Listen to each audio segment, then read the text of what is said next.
There are no classes on flirting in school, and unfortunately what that means is that when you go out into the world to do it, sometimes some weird things can escape your mouth, which is why in this video I'm going to give you 5 things that you should never say when flirting. You may have in the past because they're very common. No more after this video. So the first one can occur in a lot of situations.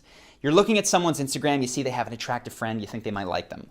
Or you're talking alone with them and then all of a sudden, boom, competition shows up.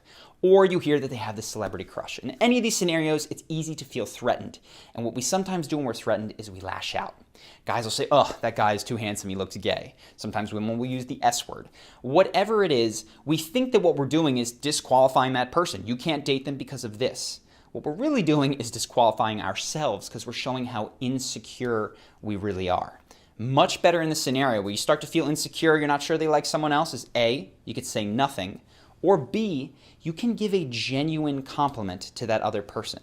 This shows 1, that you're secure in your sexuality, 2, that you think that there's more to you than just your looks, right? You can deal with a bit of competition on that front.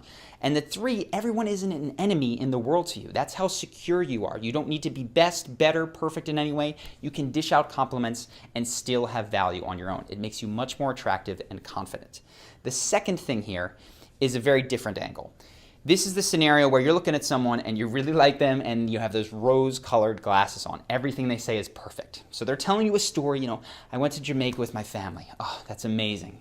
And then we went to this restaurant. That's amazing. And I had this delicious steak. Oh my gosh, that's amazing. When you hear yourself saying that's amazing, that's so cool, that's so awesome repeatedly, stop yourself, because you are alienating this individual. I certainly encourage enthusiasm. I do it all the time on this channel, but not everything in life is truly amazing. And when people hear that you think everything that they do is, even when it's not, that's going to make them go, okay, this person likes me a little bit too much, it's needy, and I don't want to continue with them. So much better here is to honestly say things are amazing when they truly strike you as amazing, and to not do it when they're not. In those situations where there's something this person really is truly amazing and you don't know what to do other than keep repeating it, some playful sarcasm is very powerful. So they're telling you this honest to God awesome story. You can go, hold on, wait a second, let me guess. You also volunteer with orphanages on the weekend and probably practice rocket science for fun in your free time, right? That is a playful way of saying you are really, really cool. That isn't just repeating you're amazing, it makes them laugh and it decreases the tension. So the third thing here comes when you're finally ready to spend some time with that person in maybe a more romantic setting. So you want to ask them out and you work all this courage up and you say, do you want to go out sometime?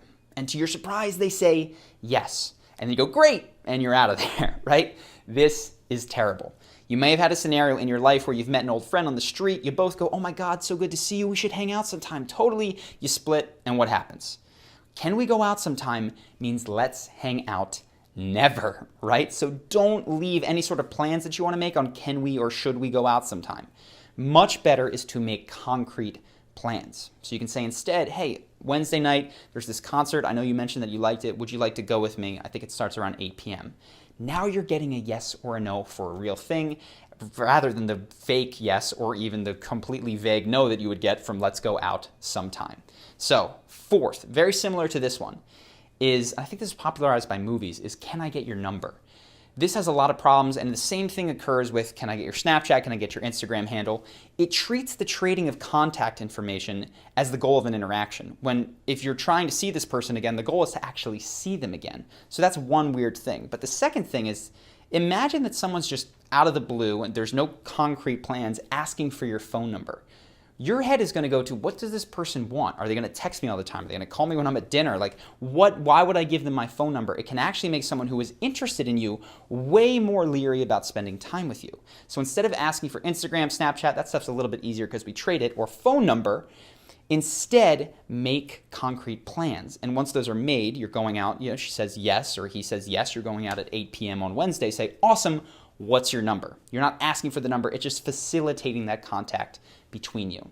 And the fifth one has a lot of different flavors, but it starts with you would look better, prettier, more handsome if you cut your hair, worked out, changed your shirt. And one that I feel like is very popular, unfortunately, for men to say to women is if you smiled. So I think this comes from a not knowing what to say. They see someone who doesn't look like they're having fun at a party and they want to give a compliment. They say, you'd look prettier if you smiled.